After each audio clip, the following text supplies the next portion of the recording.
তোমরা কি বলছো, তোমরা কি ভাবছো, জেন জির কি ভাবনা চিন্তা, সেটাকে আমরা এই সেমিনারে ইনক্লুড করার চেষ্টা করেছি। এখনো পর্যন্ত রেজিস্ট্রেশন ডেটা বা পার্টিসিপেশন অনুসারে আমি দেখছি নিহারিকা শর্মা, স্নেহা মিত্র, নিতু গুপ্তা, মনীষকা নন্দী, এখনো সে এসে পৌঁছয়নি, আরেকজন হচ্ছে চঞ্চল চৌরাশিয়া। না আমার এই জানা এরা আছো। আরেকজন শ্রেয়া, শ্রেয়া পরে খাচ্ছি। রেজিস্ট্রেশন নিয়ে বোধহয় কিছু একটা সমস্যা হয়েছে, সেটা আমি দেখে নিচ্ছি। এই আমাদের পার্টিসিপেন্টস। পশ্চিমবঙ্গের লোক ভবন, পশ্চিমবঙ্গ সরকার এবং কলকাতা বিশ্ববিদ্যালয় তার নির্দেশিকা অনুসারে আজকের দিনটা আমরা স্মরণ করব সেই সমস্ত মানুষদের যারা তাদের জীবনে পার্টিশন বা দেশ বিভাজন একটা বিভীষিকা হয়ে উঠে এসছে। তোমরা জানো 1947-এ হঠাৎ করে আসা একটা বিভাজন, যেখানে খুব বেশি আলোচনা হয়নি, গণতান্ত্রিক প্রক্রিয়াগুলোকে খুব বেশি ইনভলভ করা যায়নি, সেই রকম একটা বিভাজনের ফলে গোটা দেশের সমাজ, সংস্কৃতি, রাজনীতি, অর্থনীতির উপরে যে একটা বিপুল প্রভাব পড়েছিল। এবং সবচেয়ে বড় কথা, তোমরা আজকে নিশ্চয়ই বিষয়টার বিভিন্ন দিকের উপরে আলোকপাত করবে। এই স্টাডিটা খুব সময় উপযোগী, মন দিয়ে কাজ করো। পরবর্তীকালেও হয়তো তোমাদের একাডেমিক জীবনে এটা কোনো কাজে লাগতে পারে। এই স্টাডিটা যেটা তোমরা এই সেমিনারে দেওয়ার জন্য তৈরি করলে, আমি আশা করব সবাই সুন্দরভাবে প্রেজেন্ট করবে এবং যারা প্রেজেন্ট করছো না তারাও নিশ্চয়ই উদ্বুদ্ধ হবে পরবর্তীকালে যখন সুযোগ। আমরা স্বাধীন হয়েছিলাম সেগুলো আমরা সত্যি পেয়েছি কিনা, এবং তোমাদের কাছ থেকে শুনতে আমাদের খুব ভালো লাগবে, কারণ তোমরা এত ছোট যে 80 বছর আগে মানুষ কি ভেবেছিল আর আজকে আমরা কোথায় এসেছি সেটা হয়তো তোমাদের বক্তব্যের মাধ্যমে আমরা খুব ভালো বুঝতে পারবো। আর জয়দীপ এই 1 মিনিট নীরবতা একটু হলটাকে বোধহয় একটু ভারী করে দিল। তো আজকে আমি আসার সময় যখন দেখছিলাম যে আজকে মনে হলো, জানি না তোমরা রিসেন্টলি একটা সিনেমা দেখেছো কিনা, আমি অবশ্য দেখিনি, পার্টিশন নিয়ে, মানে পার্টিশন এবং তার পরবর্তীকালে যারা বেঁচে রইল তারা কিভাবে রইল সেটা নিয়ে সিনেমাটা। জয়দীপ ডিপার্টেড সোলদের কথা বলল, কিন্তু যারা বেঁচে ছিল তারা কিন্তু আরও মর্মান্তিকভাবে বেঁচে ছিল। তো আমি তখন শর্মানী ম্যাডামকে বলেছিলাম এই সিনেমাটা দেখতে পারবো না, কারণ পরবর্তীকালে শুনলাম সবাই নাকি হল থেকে কাঁদতে কাঁদতে বেরিয়েছে। আমি বললাম আমি সিনেমাতে আর ওটা দেখতে যাব না, কারণ আমি আমার বাড়িতেই এটা দেখেছি। সুতরাং শুধু যে যারা ওই সময় পার্টিশনের সময় মারা গেছেন তা নয়, যারা স্ট্রাগল করে একটা অন্য জায়গায় এসে থেকেছে স্টেশন, তার সঙ্গে কিন্তু একটা ভীষণ কি বলবো, তাদের তাচ্ছিল্য করা, তাদের ব্যঙ্গ করা, উদ্বাস্তু বলা, এইগুলো কিন্তু তারা সহ্য করেছে। আরেকটা আছে, ধরো বলা হয় পিঠে কাটা তারের দাগ, পালিয়ে এসে, হ্যাঁ পালিয়ে এসেছে, এটসেট্রা এটসেট্রা। তোমরা যারা এখন বড় হয়েছ নিশ্চয়ই বুঝতে পারবে, কেউ স্বেচ্ছায় নিজের বাড়ি, নিজের সিকিউরিটি ছেড়ে অন্য কোথাও যায় না, খুব বাধ্য না হলে কেউ যায় না। সুতরাং সেই সব মানুষরা স্বাধীনতার একটা বড় অংশ, আমি বলবো যারা সংগ্রামী ছিল তাদের অবদানের সঙ্গেও যে মানুষটা চলে এসেছেন তাদের অবদান কিন্তু কিছু কম ছিল না। প্রোগ্রাম চলছে, সেটা আমরা বিগ র্যালিতেও গেছি বা কলেজের মধ্যেও আমরা র্যালি করেছি। ইনঅগুরাল সেশনে আমরা স্টাফ এবং সাপোর্ট স্টাফদের ফ্ল্যাগ রিলেটেড অ্যাওয়ারনেস করেছি। মেয়েদের দিয়ে আমরা নানান ধরনের কম্পিটিশান, সে রঙ্গোলি কম্পিটিশানই হোক বা স্টুডেন্ট সেমিনারই হোক বা SA competition, digital poster competition, সবকটাই চেষ্টা করেছি আয়োজন করার, এবং আগামীকাল 15 আগস্টও রয়েছে আমাদের শিডিউল কিছু কাজকর্ম। সঙ্গে রয়েছে আমাদের কমিউনিটি সার্ভিস। আমরা স্কুলেও গেছি, যোগেশচন্দ্র গার্লস স্কুলে গিয়ে আমরা 100 জন স্টুডেন্টকে 100টি পতাকা তুলে সেখানে যাতে না পড়ে থাকে, এটা বোধহয় মনে হয় এই জেন জি তোমরাই পারো সবাইকে বোঝাতে। সেটা কিন্তু এই প্রোগ্রামেরই একটি পার্ট, এবং সেটিও হয়েছে। এবং আজকেও আরেকটি করতে পারিনি। আমি আশা রাখবো আগামী বছর এই 5টা 50 হবে, কারণ বিকশিত ভারত লক্ষ্যে যদি আমি পৌঁছতে চাই, আমি অর্থনীতির অধ্যাপিকা, শুধুমাত্র নাম্বার বাড়ালে মানে গ্রোথ বলো ডেভেলপমেন্ট বলো সংখ্যাগুলোর পরিবর্তন হলে চলবে না। সমস্তভাবে মানে পুরোটা সাস্টেনেবল ডেভেলপমেন্টে যদি আমি অ্যাচিভ করতে চাই, বিকশিত ভারত যদি আমি করতে চাই, তাহলে কিন্তু পরিবর্তনটা পুরোটাই আমাদের মধ্যে, আমাদের আচরণে, আমাদের পড়াশোনা এবং আমাদের সোসাইটির প্রতি যে দায়িত্ব কর্তব্য নিয়ে আনলেন। কিন্তু আমরা কোন জায়গায় দাঁড়িয়ে আছি, সেটা কি শুধুমাত্র খাতায় কলমেই আমরা এগিয়েছি, নাকি আমরা সত্যি কোনো একটা জায়গায় পৌঁছতে পেরেছি, সেটাই আমাদের লক্ষ্য। এই উদ্দেশ্যেই জয়দীপ স্যার এত সুন্দর একটা অনুষ্ঠান আয়োজন করেছেন, আজকে স্টুডেন্ট সেমিনার। এবং অবশ্যই শ্বেতা ম্যামের কথায় ওই 1 মিনিট নীরবতা কিন্তু একদম সেই সময়কার অর্থনীতি এবং দেশের কীরকম অবস্থা ছিল, মানুষগুলোর কীরকম অবস্থা ছিল, সেটাও কিন্তু আজকের দিনে ভীষণভাবে প্রাসঙ্গিক। আমি তোমাদের সকলকে অসংখ্য শুভেচ্ছা জানাচ্ছি। যদি কারোর মনে হয় বন্ধুদের মধ্যে শুনতে শুনতে যে আমিও এখানে কিছু বলতে পারবো, দ্বিধা দ্বন্দ্ব ছেড়ে অবশ্যই এখানে এগিয়ে আসবে, জয়দীপ স্যারকে বলবে। এখানে কৌশিক স্যার, সৌভিক স্যার আছেন, কোনো ভয় নেই, কিছু নেই। পিপিটি রেডি নেই, তাতে কি হয়েছে, মুখে তো বলতে পারো। এখানে আমি অনেক ছাত্রীকে দেখতে পাচ্ছি যারা কিনা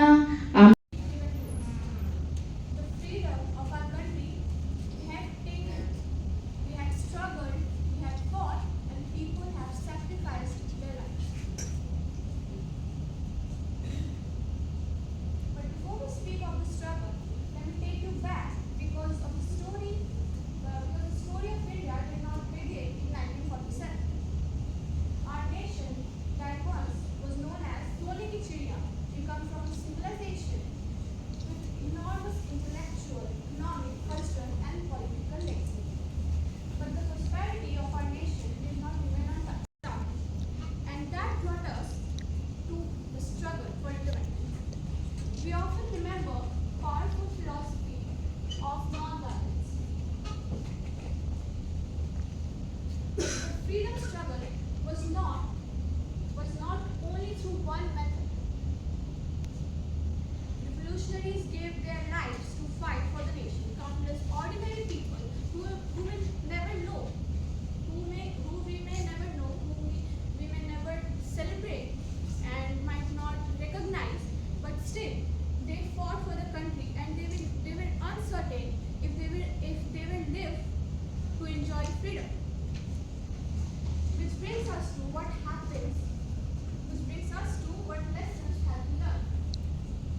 dream is to, and it is not someone else's responsibility. It is the responsibility of us, the citizen of this country. The generation that fought for freedom did not live to see most of it. The generations that followed built upon that freedom, and now the battle is in our hands. Because the future of India will not be defined by what we inherited, but what we chose to build and leave for the future. Now, recently I visited the World Museum in National Library, and there are definitely tall and beautiful buildings there. But the most beautiful and tallest thing I could lesson learned challenges thinking and thinking.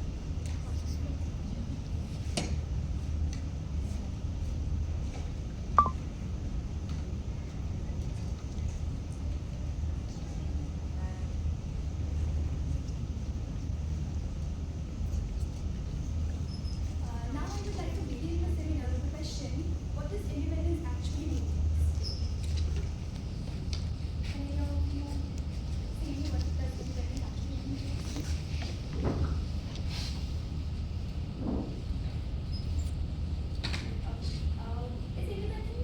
Independence simply the movement when that Union Jack was lowered their flag and the tricolor was raised, and or the independence something men, women, workers, students. Now, therefore, the independence we get in 1947 was India's struggle, but the freedom of India depends on what we will leave today and how we are using that independence.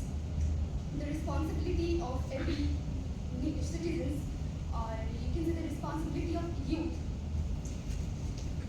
So I would go with the 1947 brief history of how we achieved the Indian independence. That was not by political citizens. We all are equal. So the government decided that they will make a constitution. The democracy is not really about voting. It's all about respecting constitutional values, questioning the responsibilities and accepting difference of opinion and respecting others' opinions too. And the democracy survives not only because of governments but because of responsible citizens.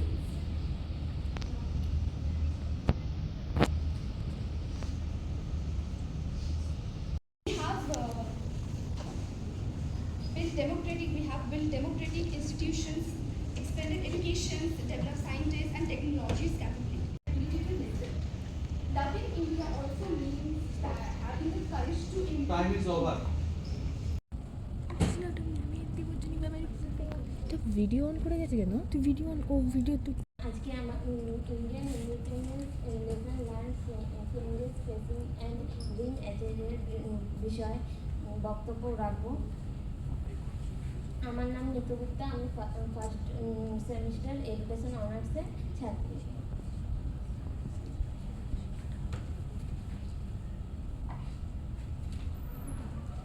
আমাদের দেশ 15ই August 1947 সালে স্বাধীনতা লাভ করে, কিন্তু এই স্বাধীনতা একদিনে আসেনি। অনেক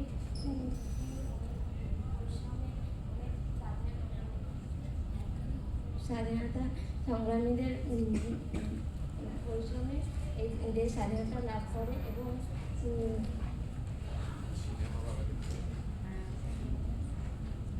তাদেরই আজকে স্মরণ করে তাদের বিষয়ে আমরা জানাতে চাই বা বলতে চাই। স্বাধীনতা থেকে আমরা অনেক কিছু গুরুত্বপূর্ণ জিনিস শিখতে পাই, যেমন হচ্ছে যে ঐক্যভাবে বা সমতাভাবে থাকার শিক্ষা করতে পারি। স্বাধীনতা থেকে শিক্ষাক্ষেত্রে অনেক উন্নতি টেকনোলজি হয়েছে, সেই টেকনোলজি দিয়ে আমরা শিল্প গড়ে উঠতে পারি বা ডিজিটাল ডিভাইসকে আমরা এখন ব্যবহার করে অনেক কিছু করতে পারি, যেমন কি শিক্ষাক্ষেত্রে ডিজিটাল ডিভাইসের এখন গুরুত্বপূর্ণ কাজ আছে।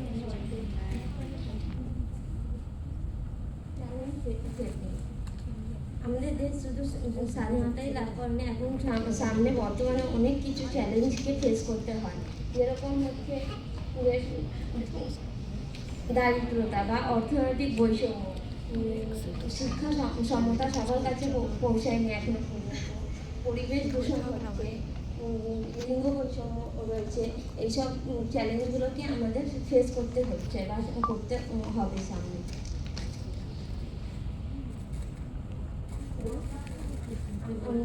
এখন আমরা যারা যুব সমাজ, তাদের অনেক দায়িত্ব আছে। এই যেমন যুব সমাজকে উচ্চমানের শিক্ষা লাভ করে দেশকে সাহায্য করতে হবে, দেশের উন্নতিতে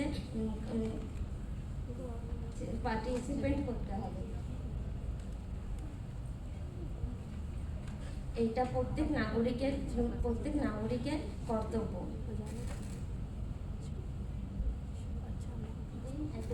ইন্ডিয়া 2047, আমাদের দেশকে 2047-এর মধ্যে একটি সুন্দর এবং ভালো পরিবেশে সবুজ ভারত গড়ে তোলার জন্য কিছু সিদ্ধান্ত নিতে হবে।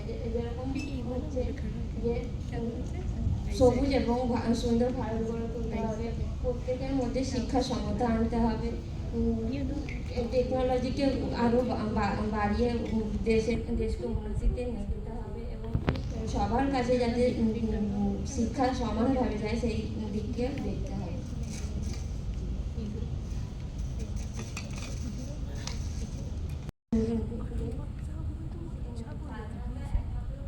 সরকারের দায়িত্ব নয়, প্রত্যেক নাগরিকের দায়িত্ব, যাতে প্রত্যেক নাগরিকই সেই কাজকে সুন্দরভাবে এগিয়ে নিয়ে যেতে পারে এবং দেশকে সাহায্য করতে পারে এবং প্রত্যেক নাগরিককে নিজের সেলফ ডিপেন্ডেন্ট করতে হবে, যাতে দেশ আরও উন্নতি করতে পারে। নমস্কার। এবং did not know whether encourages you. And today our challenges are different. We are not fighting for colonial rule. We are fighting for poverty, inequality, unemployment, social exclusions, climatic change, and the digital divide, and the fear that opportunity may not reach everyone equally. Which brings me perhaps the most important sentence in my presentation is: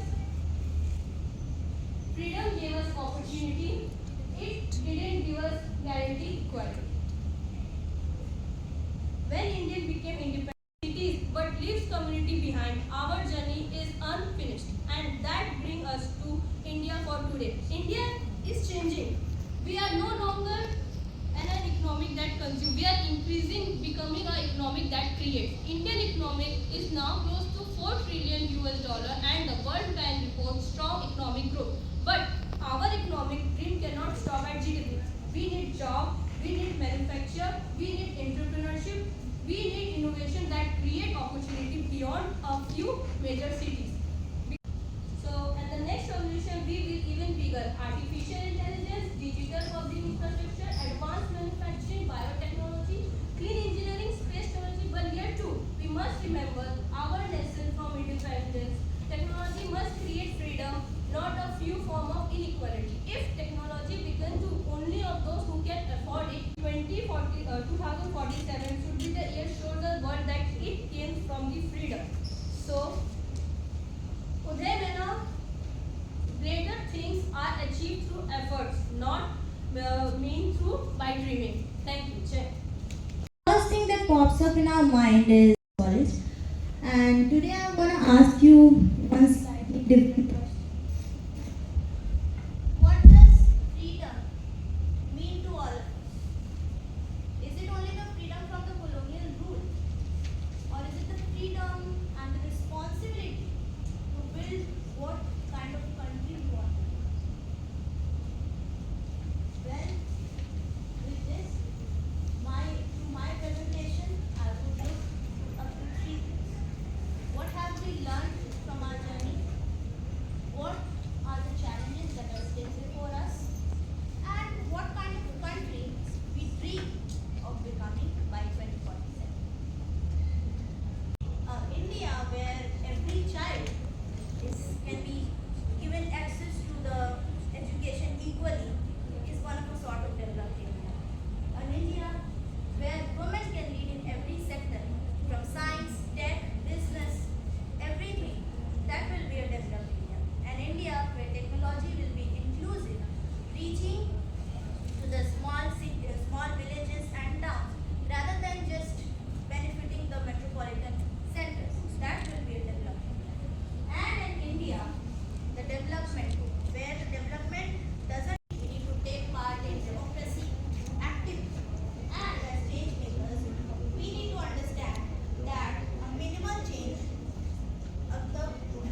সেটা হচ্ছে আমাদের দুজন সম্মানীয় বিচারক। তারা তোমাদের প্রেজেন্টেশনটা দেখেছেন, তার কন্টেন্ট কী সেটা তারা দেখেছেন, এবং সেই সঙ্গে তারা তোমাদের উপস্থাপনা বা প্রেজেন্টেশন কেমন হয়েছে সেটাও তারা ইভ্যালুয়েট করেছেন। তো এই দুটি বিষয়ের যে টোটাল যে মার্কস তোমরা পেয়েছো সেটার উপর ভিত্তি করে কে ফার্স্ট হয়েছো, কে সেকেন্ড হয়েছো এবং কে থার্ড হয়েছো সেটা আমরা একটু পরেই জানিয়ে দিচ্ছি। প্লিজ কন্টিনিউ করার জন্য আমি আবারও কৌশিক বন্দ্যোপাধ্যায় স্যার এবং সৌভিক দাস স্যারকে অনুরোধ করছি স্টেজে আসার জন্য।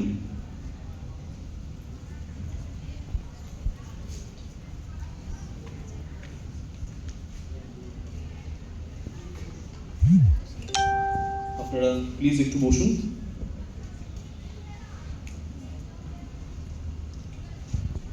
আমাদের টোটাল পার্টিসিপেট ছিল 5 জন। অ্যাজ এ কনভেনার আমি যেটা প্রথমেই বলতে চাই, আমার কাছে সবচেয়ে বেশি ইম্পর্টেন্ট বা আমাদের সবার কাছে যেটা ইম্পর্টেন্ট সেটা হচ্ছে তোমাদের পার্টিসিপেশন। আমরা আরেকটু এক্সপেক্ট করেছিলাম, বাট ঠিক আছে, প্রথমবার হর ঘর তিরঙ্গার মধ্যেই স্টুডেন্ট সেমিনারটা চলছে। 4th সেমিস্টারের পরীক্ষা চলছে বলে আমরা তাদেরকেও পাইনি, তো দেখা যাক এর পরের বছরের ব্যাপারটা কী দাঁড়ায়। তো যাই হোক, আমাদের টোটাল 5 জন পার্টিসিপেন্ট। তো সেই 5 জন পার্টিসিপেন্টের শ্রেয়া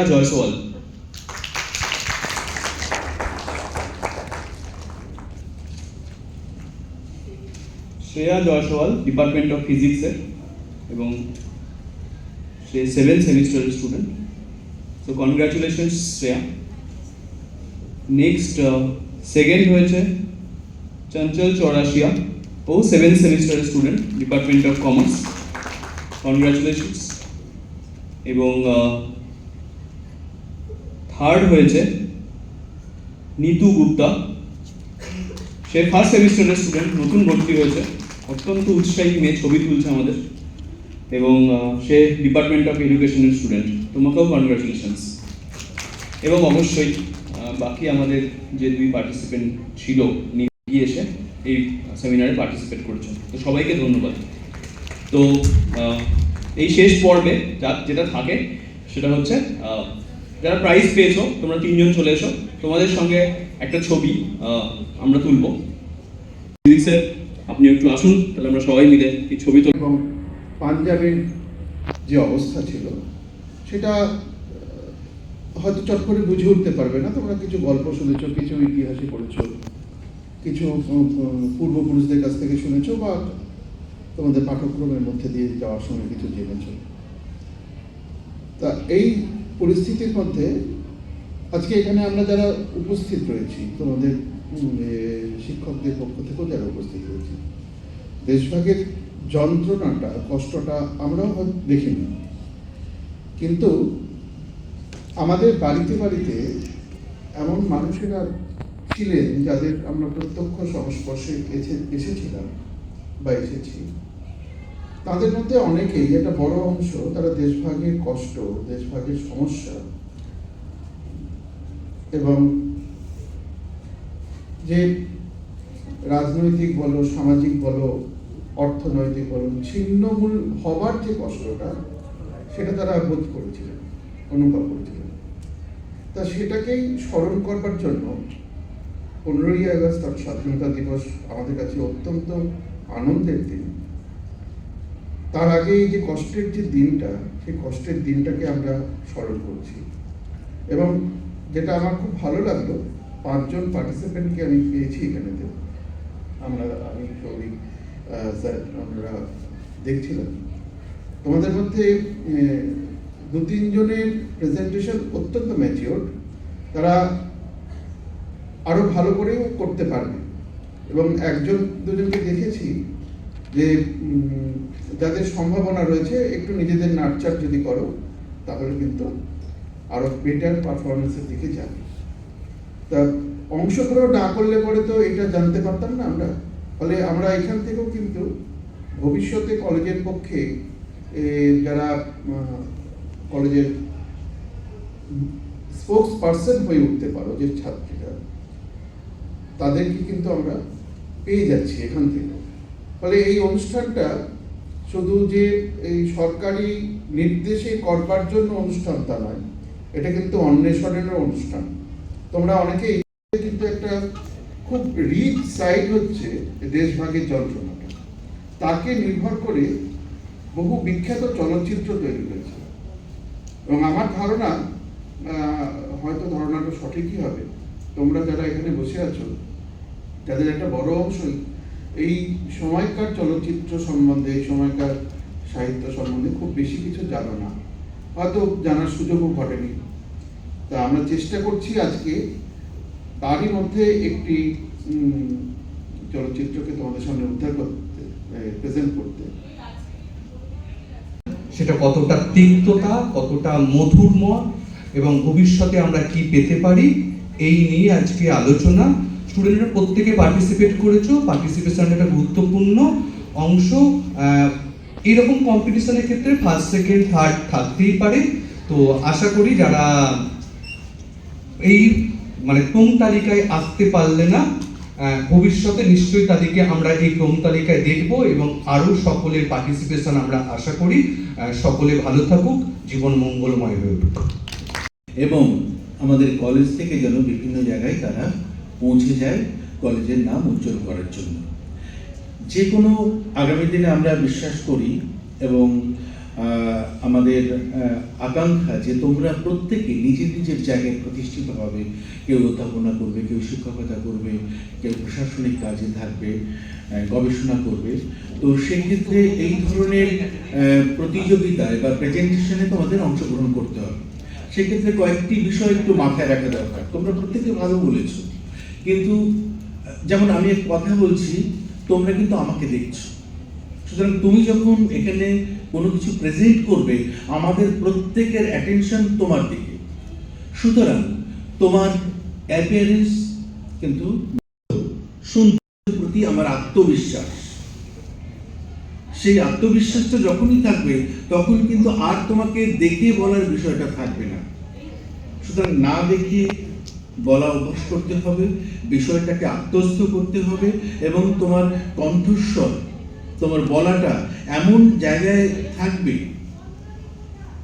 এমন ভাবে হবে যে তোমার প্রত্যেকটি শব্দ যেন শোনার জন্য আমরা উন্মুখ হয়ে থাকি, আমাদের মধ্যে একটা উৎকণ্ঠা জাগে।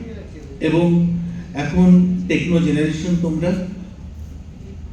সুতরাং টেকনোলজি ব্যবহার করতে হবে। এই যে যন্ত্রটা, এই যন্ত্রটাকে ব্যবহার করা শিখতে হবে। এটা হচ্ছে আমাদের প্রত্যেকে, আমরা যারা বসেছি তাদের কান। খুব কানের কাছে গিয়ে কথা বলে কি শুনতে ভালো লাগে? ভালো লাগে না। সুতরাং আমাকে ঠিক করে নিতে হবে যে আমি কত দূর থেকে কথা বললে, কিভাবে কথা বললে আমার শ্রোতাদের কানের আরাম হয়।